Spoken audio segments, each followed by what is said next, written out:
Hi everyone, welcome to my YouTube channel R I B Ed Pro. मैं हूं आपकी दोस्त इस चैनल की host R I B Ed Pro and here I am to guide you through your educational journey. So let's start. So आज की इस video में we will talk about domestic violence act 2005। Now this particular topic comes under the paper gender issues in education. और हम बात करेंगे gender जूरिस्प्रूडेंसेस के बारे में, क्या क्या लॉज पास हुए हैं इंडिया में to favor a particular gender or to ensure gender equality among all genders. Okay, तो हम आज बात करेंगे डोमेस्टिक वायलेंस एक्ट के बारे में। डोमेस्टिक वायलेंस कहते किसे हैं, क्या क्या चीज़ें डोमेस्टिक वायलेंस के अंडर कंसिडर किए जाते हैं, इसके कॉन्सिक्वेंसेस क्या रहते हैं। एंड देन इंडिया में ये जो लॉ आया डीवी एक्ट 2005, इसके चलते क्या क्या प्रोविजंस अवेलेबल है for a particular gender, and all these things we will talk about today. So first of all, see patriarchal societies में, जैसे कि इंडिया में पेट्रियार्कल सोसाइटी है। पेट्रियार्कल सोसाइटी क्या है? कोई भी ऐसी सोसाइटी जहाँ पे मेल डोमिनेंस ज़्यादा है, जहाँ पे मेल्स को ज़्यादा पावर और अथॉरिटी दी जाती है। जैसे कि इंडिया एक पेट्रियार्कल सोसाइटी है, यहाँ पे कहीं ना कहीं women they become victims of domestic violence, right. तो कुछ ना कुछ हो ही जाता है, इधर इन लॉज की फैमिली की साइड से या किसी भी तरह somewhere there is an upper hand of male dominance. तो इंडिया ने बहुत सारे मेजर्स अडॉप्ट किए इन सब चीज़ों को, इस तरह के डिस्क्रिमिनेशन को हटाने के लिए जो विमेन के लिए होता है, to ensure that women are given equal rights as men and they are not subjected to any kind of discrimination. तो उसी में से एक था डोमेस्टिक वायलेंस एक्ट, जो कि ऑफिशियली जिसको बोला जाता है protection of women from domestic violence act. It was passed in 2005 and it was a landmark law in India which aimed at protecting women from domestic violence. The act provides women with legal protection and remedies against all forms of violence within the home or domestic relationships में। तो घर में या in laws के या matrimonial relations में या live in relationships में अगर किसी तरह का वॉयलेंस होता है, तो ये एक्ट औरतों को वो पावर देता है कि लीगली आपको प्रोटेक्शन प्रोवाइड की जाएगी एंड रेमेडीज एज इन जो भी अगेंस्ट में हो सकता है, सेपरेशन चाहिए तो वो, प्रोटेक्शन चाहिए तो वो, या फाइनेंशियल रिसोर्सेज या जिस तरह का प्रॉब्लम है उसका सॉल्यूशन जो भी हो सकता है वो प्रोवाइड कराता है। So this is a basic introduction of domestic violence act. Now let's first see what is domestic violence and what comes under domestic violence. After that we will see what comes under, what provisions are provided under this act. So domestic violence refer to the violence against women in matrimonial homes as well as in live in relationships. तो matrimonial Holmes यानी ससुराल के घर में जहाँ पे दिक्कत होती है, या फिर लिव इन रिलेशनशिप जब आप बिना मैरिज के किसी के साथ रह रहे हैं। It includes all form of abuse और threat of physical, sexual, verbal, emotional and economic nature that can harm, cause injury, endanger the health, safety, life either mental और physical of the aggrieved person. तो इसके अंदर physical, sexual, verbal, emotional, economic यानी financial, इस तरह का abuse include होता है, जिसकी वजह से एक पर्सन, बेसिकली यहाँ पे हम फीमेल की बात करें, शी कैन गेट हार्म, उसको इंजरी हो सकती है, उसकी जान को खतरा हो सकता है, उसकी सेफ्टी के ऊपर प्रॉब्लम होता है, या फिर मेंटली या फिजिकली वो परेशान हो रही है। Aggrieved person here is the person जिसने कंप्लेन फाइल करी है कि मेरे साथ गलत चीजें हो रही है। The DV Acts, that is Domestic Violence Act, covers all women who may be mother, wife, sister, widow or partners living in a shared household. अब इसके अंदर आता कौन कौन है? मदर, वाइफ, सिस्टर, विडो या फिर लिव इन रिलेशन में रहने वाला female partner. Child is also entitled to relief under DV act. और अगर कोई बच्चा है तो वो भी, जिसके साथ गलत हो रहा है, वो भी डीवी एक्ट के अंडर कंसिडर किया जाता है। किस किस तरह के डोमेस्टिक वायलेंस होते हैं? First of all physical abuse. So any contact और conduct which is of such a nature as to cause bodily pain, harm, danger to life, limb और हेल्थ और इम्पेयर द हेल्थ। कोई भी इस तरह का एक्ट या कंडक्ट जिसकी वजह से आपकी बॉडी फिजिकली कोई हार्म हो, पेन हो, दर्द हो, हार्म हो, डेंजर टू लाइफ, या हड्डी टूट गई है, हार्ट टूट गया है, पैर टूट गया है, हड्डियां टूट गई है, कुछ भी इस तरह का आपकी हेल्थ अफेक्ट हो रही है, that comes under physical abuse. It includes assault, criminal intimidation and criminal force. अगर हम सेक्सुअल अब्यूज की बात करें, it includes any conduct of sexual nature that abuses, humiliate, degrade और otherwise violates the dignity of women. इसमें ये सब चीजें कंसिडर होती है. Then verbal and emotional abuse, it includes insults, humiliation, ridicule, specially with regard to not having a child और male child. कई बार ससुराल में ये चीजें होती है कि जो बहू होती है या जो फीमेल होती है उसको इंसल्ट किया जाता है या उसको बहुत बेइज्जत किया जाता है, उसका मजाक उड़ाया जाता है. कहीं ना उसका रीजन ये रह जाता है कि आप या तो बहुत ही गरीब बैकग्राउंड से आए हैं या फिर आपके पास बच्चा नहीं है या आपके पास लड़का नहीं है. क्योंकि कई जगह होता है ना अभी भी इंडियन सोसाइटीज में that male child is preferred more, तो उस तरह की वजह से. Repeated threats to cause physical pain to any person in whom the aggrieved person is interested. Suppose I am a female and मेरे साथ मेरे ससुराल वाले बहुत गलत कर रहे हैं या मेरा पार्टनर बहुत गलत कर रहा है. मुझे बार बार धमकियां दे रहा है कि अच्छा तूने ये नहीं किया तो मैं तेरे मम्मा के साथ ऐसा करूंगा या तेरे पापा के साथ ऐसा करूंगा, तेरे भाई को पीटूंगा, लाइक दैट. तो मेरा इंटरेस्ट इसमें ऑब्वियसली मेरा इंटरेस्ट एज इन मेरी फैमिली के साथ मेरा जो अटैचमेंट है या मेरे फ्रेंड्स के साथ जो मेरा अटैचमेंट है, तो उनको धमकी दे दे के काम करा, उनको हार्म करने की धमकी दे दे के काम कराना. ठीक है. तो उसको भी हम इमोशनल अब्यूज के अंडर कंसिडर करते हैं. So this is verbal and emotional abuse. Then economic abuse. Economic abuse is basically financial abuse. So it includes activities such as not providing money for maintaining the woman or her children, uh, औरत के खर्चे के लिए या बच्चे के खर्चे के लिए पैसे ना देना, not providing food, clothes, medicine etcetera. जरूरत है, कपड़ों की जरूरत है, खाने की जरूरत है, घर में राशन खत्म हो रहा है, दवाइयाँ नहीं है बच्चे के लिए या खुद के लिए, वो नहीं प्रोवाइड कराना. डिप्राइवेशन ऑफ ऑल और एनी इकोनॉमिक और financial resources, forcing the women out of the house, घर से औरत को बाहर ही निकाल दिया है. प्रिवेंटिंग फ्रॉम एक्सेसिंग और using any part of the house, या बोल दिया तू उस कमरे में नहीं जाएगी, तू इतने ही एरिया में रहेगी. तो ये सब चीजें फाइनेंशियल रिसोर्स के अंडर कंसिडर की जाती है. Now let's talk about causes क्या रहते हैं, यूजली लोगों की क्या मेंटालिटी रहती है कि ये डोमेस्टिक वायलेंस करते हैं.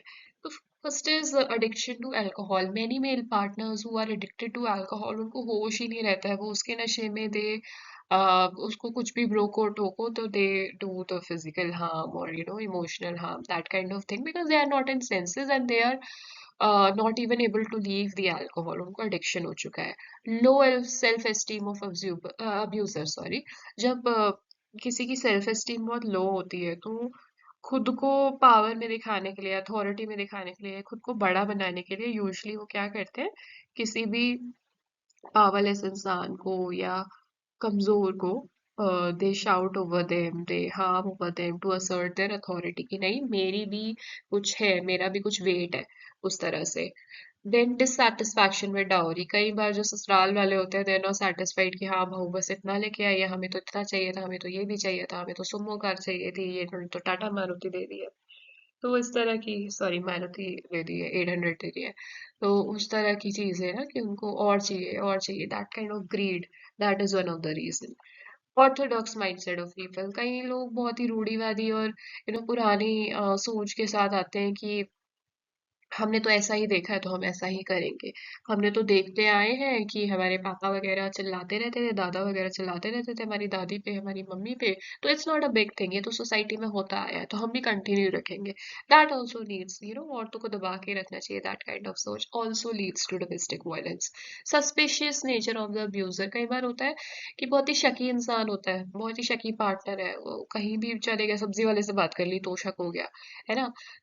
या बाहर निकलने नहीं देते हैं घर से, बोलते हैं नहीं राशन पानी हम लेने जाएंगे, क्यों भाई तुम्हारा अफेयर हो गया तुम भाग जाओगी, दैट काइंड ऑफ थिंग. तुम रिक्शे वाले के साथ नहीं जाओगी, मेरे साथ ही जाओगी, ऑल दोस थिंग ना वो शकी नेचर में आ जाती है, तो उस वजह से भी वो शक कर करके अपने आप ही अब्यूज करते हैं. Difficulty in controlling anger. गुस्सा कंट्रोल ना कर पाना, छोटी से छोटी बात पे इरिटेट हो जाना, फ्रस्ट्रेट होना, और वो सारा गुस्सा अपने पार्टनर पे निकालना. These are some of the causes of domestic violence. अब वायलेंस टॉलरेट क्यों कर रहा है, चलो अब्यूजर तो पागल है वो तो कर रहा है, लेकिन जो अब्यूज हो रहा है, जो अग्रीव पर्सन है, वो क्यों टॉलरेट कर रहा है ये सब चीजें. Often these things are already tolerated when the female have a dependency. They are not working, they are dependent on their partner for all kind of things, for a shelter, for their food, for their bread and butter, everything. तो जब बहुत ज्यादा dependent हो जाता है ना कि यार चलो हम तो शादी करके आ गए हैं, अब हम यहाँ से कहाँ जाएंगे, उस तरह से कि अगर इसने मुझे निकाल दिया घर से तो मैं कहाँ जाऊंगी, I can't go back to my parents house, but then I don't have the money और दैट काइंड ऑफ स्ट्रेंथ और skills to work anywhere and earn for myself. तो वो टोटली डिपेंडेंट है अपने पार्टनर के ऊपर, इसलिए वो अक्सर टॉलरेट कर जाती है। देन सोशल टॉलरेंस सोसाइटी में सिखाया जाता है ना वेमेंस को, यूजली गर्ल्स को, कि टॉलरेट करना सीखो, ये सब चीजें तो सबके साथ होती हैं। और ये चलता रहता है, you have to tolerate, compromise करो, एडजस्ट करो। देन फिजिकली वीक, लोग क्या कहेंगे, वो वाली चीज भी जाती है ना सोसाइटी में। So don't tell anyone, keep just keep quiet and let things happen, हो जाएगा ठीक उस तरह से। फिजिकली वीक, ऑब्वियसली कहीं ना कहीं फीमेल्स आर, अगर हम हमारा बिल्डअप स्ट्रक्चर देखें तो फिजिकली वीक होती है, तो वो सहती जाती है, पिटती रहे, हिम्मत ही नहीं होती कि हाँ दोबारा पलट के एक थप्पड़ मार दो और वो चुप हो जाएगा। तो उस तरह की चीज हो जाती है। Then gender inequality, gender inequality ये हमारे समाज में सैडली बहुत ज्यादा अभी भी एग्जिस्ट करती है, कि मेल जेंडर को डोमिनेट माना जाता है फीमेल से, जबकि ऐसा कभी था ही नहीं। हमारी सोसाइटीज में, हमारे इंडियन कल्चर में, ट्रेडिशंस में आप देखो कि हमेशा female had the upper hand, देवी की तरह मान रहे हैं, पूज रहे हैं एंड उनका ओपिनियन ले रहे हैं and everything. But over the times as the times have passed, कहीं ना कहीं male upper hand, male dominance आ गई है, and that has led to gender inequality. तो फीमेल जेंडर को वीक माना जाता है, जिसकी वजह से ये सब चीजें चलती रहती है। Now, let's talk about what are the effects of violence in women. जब ऐसा होता है तो औरतों पे क्या इफेक्ट आते हैं? First of all anxiety and stress, वो हमेशा टेंशन में रहती है, डरी डरी रहती है। PTSD, post traumatic stress disorder, trauma बैठ जाता है कि अरे मैंने कुछ भी किया तो मेरे पर फिर से, सॉरी, मेरे ऊपर फिर से वो लोग मारेंगे, या उस तरह की चीजें। डिप्रेशन में रहने लगता है, chronic depression, chronic means something which is continuous over a period of time. Suicide attempts, उनको बहुत सुसाइडल थॉट्स आते हैं, दे थिंक कि लाइक मैं इससे तो अपनी लाइफ खत्म ही कर दूं, रोज रोज ऐसे जीने से बेटर है। Sleep disorders, they are not able to sleep well. और बच्चों में, ऑब्वियसली घर में विमेन है तो बच्चे भी होंगे, बच्चों के ऊपर इनके क्या असर आते हैं? Lack of social competence, society में वो खुद को फिट नहीं कर पाते, एडजस्ट नहीं कर पाते हैं, लोगों से बात करने में डरते हैं, हिचकिचाते हैं। लो self esteem and increase levels of anxiety, anxiety level बहुत ज्यादा बढ़ जाता है और उनका सेल्फ कॉन्फिडेंस बहुत लो हो जाता है, खुद को हर जगह छोटा छोटा मानते हैं, कॉम्प्लेक्स आ जाता है उनमें, एक इंफीरियर कॉम्प्लेक्स डेवलप हो जाता है। Repressed feelings of fear, guilt, anger and confusion, डर बैठ जाता है उनके अंदर, और कहीं ना कहीं लगता है अरे मैंने ऐसा किया था इसलिए मम्मा को मार पड़ी, एक गिल्ट आ जाती है, गुस्सा भर जाता है, और उन्हें समझ ही नहीं आता, कंफ्यूज रहते कि हमारे साथ ऐसा हो क्यों रहा है, मैंने बोला क्या जो पापा इतना गुस्सा हो रहे हैं, या मैंने बोला क्या जो मेरे साथ ऐसा हो रहा है, उस तरह की चीजें। और ये फीलिंग्स वो बोल नहीं पाता, एक्सप्रेस नहीं कर पाता, तो रिप्रेस्ड होती रहती है उसके अंदर, कहीं ना कहीं दबती रहती है। अग्रेशन, टेम्पर टेंट्रम्स, अब फीलिंग्स दबेंगी तो कभी कभी बाहर भी आएंगी। तो जब उसको मौका मिलता है वो बहुत ही इरिटेटेड रहता है, उसमें बहुत एग्रेशन होता है, गुस्सा होता है, और बहुत ही टैंट्रम्स होते हैं, ड्रामे करता है, गुस्सा दिखाता है। तो वो सब चीजें क्यों? क्योंकि वो पहले दब गई है feelings. Suicidal thoughts and lack of trust, बच्चा किसी पे भरोसा नहीं कर पाता और उसको भी लगता है यार मैं तो भाग जाता हूँ या फिर मैं मर ही जाता हूँ, उस तरह की फीलिंग्स उसके अंदर जनरेट होने लगती है। So this is all about domestic violence, उसके कॉन्सिक्वेंसेज क्या रहते हैं, क्या क्या चीजें उसके अंदर कंसिडर की जाती है। And now we will talk about what are actually the provisions provided by our Indian Constitution for the DV Act 2005. So first of all ये Act 2005 में पास हुआ था, लेकिन ये फाइनली अडॉप्ट कब हुआ था अगर हम इसकी बात करें, तो it came into force under from 26 October, yeah, 26 October 2006 से it came under force. And ये तो हम डिस्कस कर ही चुके हैं that what is the aim of the act, basically to provide protection to wife और female live in partner from violence at the hands of husband और male live in partners और हिज रिलेटिव्स। अब इसके अंदर ये तो हमने female की लिव इन पार्टनर और वाइफ की बात की है, उसके अलावा it also extends to women who are sisters और मदर्स, और अडॉप्टेड सिस्टर्स भी या स्टेप मदर्स भी इसमें कंसिडर होती हैं। एंड कुछ भी एक्चुअल अब्यूज हुआ है या अब्यूज की धमकी कि मैं तेरे साथ ऐसा कर दूंगा, उस तरह की चीजें हैं, physical, sexual, verbal, emotional, financial, सब चीज के अंडर आती है। हरासमेंट भी अगर आप कर रहे हैं, हरासमेंट कर रहे हैं एज इन डाउरी मांग रहे हैं जो कि लॉफुल नहीं है, है ना, लीगली अलाउड नहीं है, डाउरी मांग रहे हैं, उसकी डिमांड कर रहे हैं, तो विक्टिम के साथ, विमेन विक्टिम के साथ या उसके रिलेटिव्स के साथ, तो वो भी इसके अंदर कवर होती है। और अगर हम बात करें कि ये आया किस तरह से डीवी एक्ट, तो डीवी एक्ट बेसिकली हमारे इंडियन कॉन्स्टिट्यूशन के आर्टिकल 15(3) को उसका रिस्पेक्ट करते हुए उसके रिगार्ड में आया, and it gives the power to the legislative to make special provision for women and children. क्योंकि ये आर्टिकल 15(3) इंडियन कॉन्स्टिट्यूशन का पावर देता है लेजिस्लेटिव को कि आप औरत और बच्चों के लिए कानून बनाओ, अगर जरूरत है तो बनाओ, तो उसी के पावर को एक्सरसाइज करते हुए ये protection of women from domestic violence act it was passed in 2010।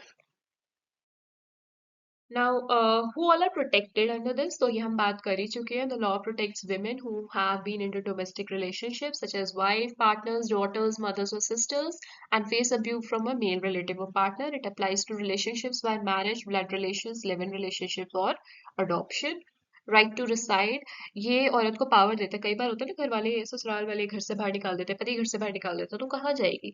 So the women has the right to continue living in the shared household regardless of whether she owns or has any legal claim to it. भले ही उसके नाम पे नहीं है, legally papers के अंदर उसका कहीं नाम नहीं है, इट डजेंट मैटर.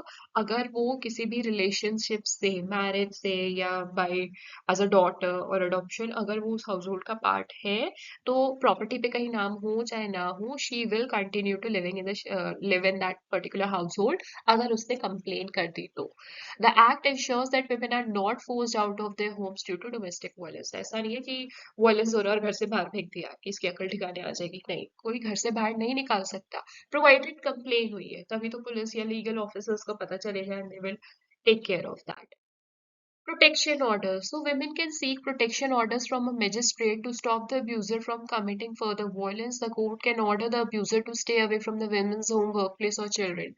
तो औरत अगर बहुत ज़्यादा सफ़र कर रही है, वो मजिस्ट्रेट के पास पहले वो ऑब्वियसली पुलिस में कंप्लेन कर सकती है, वो मजिस्ट्रेट से अपना रिस्ट्रेनिंग ऑर्डर्स या प्रोटेक्शन ऑर्डर्स भी निकलवा सकती है, जिसके तहत एक तो ये हो जाएगा कि अगर इसने अब मेल पार्टनर ने या जो भी अब्यूज़र है, अगर उसने कुछ भी किया, तो उसको जेल हो जाएगी या जो भी एक्शन उसके अगेंस्ट होगा, तो फर्दर वायलेंस होने से रोक देते हैं, डरा देते हैं, धमकी दे देते हैं, एंड मतलब वार्निंग दे देते हैं बेसिकली. एंड दूसरी चीज कि अगर बहुत कुछ ज्यादा है, तो अगर औरत चाहती है तो वो रिस्ट्रेनिंग ऑर्डर्स भी निकलवा सकती है कि कहीं भी मेरे आसपास ये इंसान अब नहीं भटकेगा, या मेरे बच्चों के आसपास मैं जहाँ काम करती हूँ वहां पे this person should not be roaming around, मेरे से दूर रहेगा, वो वाली चीज हो सकती है. ठीक है. Then, monetary relief. The law provides for financial compensation to the victim for her medical expenses, loss of income and maintenance. तो अगर ऐसी चीज है कि फाइनेंशियल अब्यूज हो रहा है, एंड ससुराल वाले या पति जो है या जो भी है, abuser he is not giving money, तो लॉ में ऐसे भी प्रोविजंस है फाइनेंशियल कंपनसेशन के, कि अगर बीमार है तो उसके लिए मेडिकल एक्सपेंसेस प्रोवाइड करो, बच्चों के लिए खर्चा दे, है ना, मेंटेनेंस के लिए खर्चा दे, लॉस ऑफ इनकम घर के रखरखाव के लिए, और अगर वायलेंस हो रहा है और जो पार्टनर, जो बेसिकली जिसके ऊपर अग्रीव पर्सन है, वो अपना काम पे नहीं जा रहा है या उसका काम छूट गया है, तो जो उसका इनकम लॉस हो रहा है उसकी भी भरपाई करे, उस तरह से मॉनेटरी रिलीफ भी प्रोवाइड कराया जाता है. Counseling and assistance. The Act emphasizes the importance of providing counseling to both the victim and the perpetrator. It allows the appointment of protection officers to help women file cases and access support services. तो basically होता क्या है, ऐसे cases में mental trauma इतना ज्यादा हो जाता है कि कई बार इन केसेस को सॉल्व करने के लिए फर्स्ट ऑफ ऑल सजेस्ट किया जाता है कि आप दोनों काउंसलिंग पे जाएं, है ना. The husband, suppose it's a husband wife relation which is getting affected, तो हस्बैंड और वाइफ दोनों को बोला जाता है कि आप काउंसलिंग पे जाएं. कई बार क्या होता है, जब दूसरा बंदा समझाता है तो चीजें क्लियर होती है कि हाँ हम गलत कर रहे हैं. ठीक है, तो उस तरह से भी इफेक्ट आते हैं, तो काउंसलिंग के लिए भी बोला जाता है. देन कई बार होता है ट्रॉमा बहुत बढ़ गया है एंड बंदा मेंटली बहुत डरा हुआ है, तो उसको काउंसलिंग पे ऐसे भेजा जाता है कि भाई नहीं, उसको बात करके या फिर किसी तरह उसका डर निकाले, है ना. तो उस तरह से काउंसलिंग की प्रोविजन भी ये लॉ हमें प्रोवाइड कर, हमें नहीं, एज एन अग्रीव पर्सन को प्रोवाइड कराता है. एंड प्रोटेक्शन ऑफिसर्स का भी अपॉइंटमेंट कराता है, ताकि वो, अब जरूरी नहीं है ना, औरत इतने ट्रॉमे में है और इतना सह रही है, उसको नहीं पता कैसे क्या करना है, लेकिन अगर वो कंप्लेन कर देती है तो इस लॉ के अंडर प्रोटेक्शन ऑफिसर प्रोवाइड किया जाता है उस पर्टिकुलर अग्रीव पर्सन को, ताकि उसे बताए, गाइड करे कि कैसे केस फाइल करना है, कैसे एफआईआर करानी है, कैसे सारी चीजें करनी है, सपोर्ट सर्विसेज कैसे प्रोवाइड होगी। तो वो सारी चीजें को के बारे में बताने के लिए, उसके गाइड करने के लिए ये सब चीजें करी जाती है। तो उसके राइट्स क्या है, उसको क्या क्या प्रोवाइड हो सकता है, वो सब बताया जाता है, अवेयर किया जाता है। अल्टीमेट डिसीजन तो विमेन ही लेगी। Then speedy legal process, law mandate करता है कि ये पूरा जो केस है ये 60 डेज में सॉल्व हो जाना चाहिए और फाइलिंग। तो बेसिकली अगर एफआईआर हुई है और केस कोर्ट में पहुंचा है तो 60 डेज में it should be solve, to ensure that the quick justice is provided to the women. तो ये चीजें हैं। देन ऐसा भी होता है कि ओके, तो ये जो हमारा प्रोटेक्शन ऑफिसर सॉरी अपॉइंट, तो उसका ये भी काम, उसके और क्या क्या ड्यूटीज होते हैं। तो basically to assist the grieve person in making a complaint and the act, हम डिस्कस कर चुके हैं कि कंप्लेंट कैसे करनी है। देन उसको सारी उसके राइट्स के बारे में कि उसके क्या क्या हक है उसके बारे में इंफॉर्मेशन प्रोवाइड करना। उसको कोई भी अगर एप्लीकेशन डालनी है या कुछ भी चीजें करनी है उसके लिए असिस्ट करना, उसको एक सेफ्टी प्लान उसके साथ बैठ के प्रिपेयर करना, ताकि आगे उसके साथ कुछ डोमेस्टिक वायलेंस ना हो, या अगर होता है तो वो किस तरह से एक्शन ले सकती है, या क्या क्या डेंजर्स उसके साथ हो सकते हैं, या सिचुएशन में क्या क्या डेंजर्स है उसके बारे में उसको बताना। कोई भी लीगल जो भी उसको जरूरत है लीगैलिटी की, स्टेट लीगल सर्विसेज की, अथॉरिटी की, उसके बारे में उसको बताना कि कैसे ये सब चीजें आपको प्रोवाइड होंगे। कोई भी मेडिकल फैसिलिटी या मेडिकल एड की उसको जरूरत है ना, ट्रांसपोर्टेशन टू मेडिकल फैसिलिटी, बहुत चोट वोट खा लिया उसने और उसको मेडिकल एड की जरूरत है, उसको हॉस्पिटल लेके जाना है, तो उसके लिए उसको असिस्ट करना। कि शेल्टर अगर बहुत ज्यादा कुछ है और उसको डोमेस्टिक वायलेंस शेल्टर में, डीवी शेल्टर में अंदर डाला जा रहा है, तो उसके लिए ट्रांसपोर्टेशन प्रोवाइड करवाना। तो ये सारी चीजें जो है ये प्रोटेक्शन ऑफिसर के ही अंडर आती है और वो ये सब काम करता है। So the most important thing as a youth of current generation and the new generation is we should be self-aware and know that this is wrong. We should be able to differentiate between right and wrong, and if we see something around us like that, so we should step in and try to stop it, try to take some action. So stopping domestic violence is very important and the need of the hour. कई cases तो हमें पता भी नहीं होते, हमारे आसपास ही हो रहे होते हैं, and just because of the social status and everything लोग चुप रह जाते हैं। सो अगर हमें कहीं लगे ऐसी चीजें हैं तो we need to understand it, see it and take action. Anyway, thanks a lot for watching. That's all about this video. And if you think this video has been helpful to you, do give it a like, share it with your friends, and subscribe to my channel. Thank you.